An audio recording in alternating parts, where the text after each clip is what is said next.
Conseil numéro 15. Soyez assertif pour gérer contradictions, mauvaise humeur ou conflits relationnels.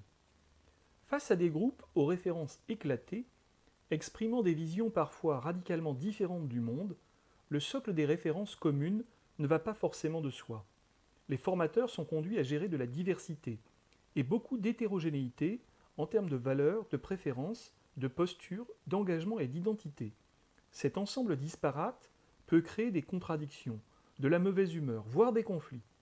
Face à des situations relationnelles, la propension à résoudre des différends par la domination, la manipulation, la ruse, la soumission, la fuite ou l'agressivité se démultiplie. Les formateurs préfèrent souvent faire preuve d'assertivité. Le mot assertivité viendrait de l'anglais assertiveness, plus particulièrement du verbe to assert, qui signifie affirmer, exprimer son opinion. Dans le domaine français, l'assertivité signifie la capacité à s'exprimer et à défendre ses droits sans empiéter sur ceux des autres. L'assertivité nécessite un renouvellement des moyens de communication, car si des groupes se rencontrent sans échanger ni débattre, la formation perd une partie de son efficacité. Il s'agit alors, pour le formateur, de faire preuve d'assertivité, mais aussi d'encourager cette posture chez les apprenants. Il existe nombre de techniques d'assertivité, telles que la répétition à plusieurs reprises d'une même demande sans énervement, la recherche systématique de points de convergence et d'accord, le positionnement à parité avec son interlocuteur, le crédit a priori positif accordé à l'autre, la proposition exclusive de faits sans jugement de valeur, l'expression directe de ses besoins face à une situation d'inconfort, enfin, le questionnement des besoins de l'autre ou encore la reformulation. Si je vous ai bien compris?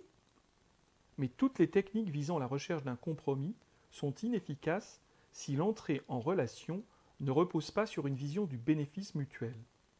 Il s'agit de faire en sorte que chacun garde la face, ce qui suppose un respect et une estime de soi, un respect et une estime de l'autre sincère.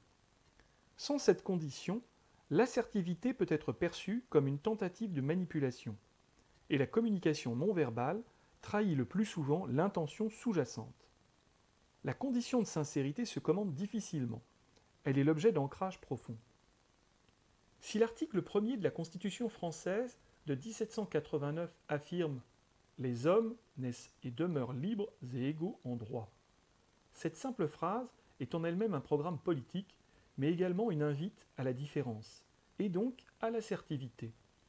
Pratiquer l'assertivité nécessite en effet de cultiver l'acceptation de besoins différents des siens, de reconnaître des différences, d'oser exprimer sans agressivité ni jugement son besoin propre.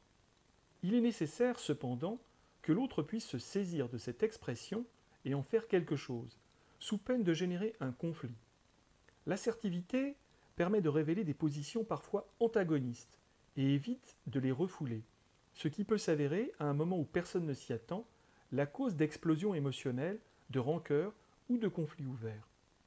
Recourir à l'assertivité requiert enfin de se rendre capable de gérer des retours imprévus, c'est-à-dire d'entendre des choses déplaisantes ou des problèmes dont la solution immédiate n'est pas évidente. Faire preuve d'assertivité engage une façon de voir l'autre à égalité, de faire avec ses émotions, ses besoins et les incertitudes pouvant naître à l'occasion de l'échange. Cela implique d'envisager que les issues positives naissent de la confrontation clairement exprimée et entendue des idées de chacun.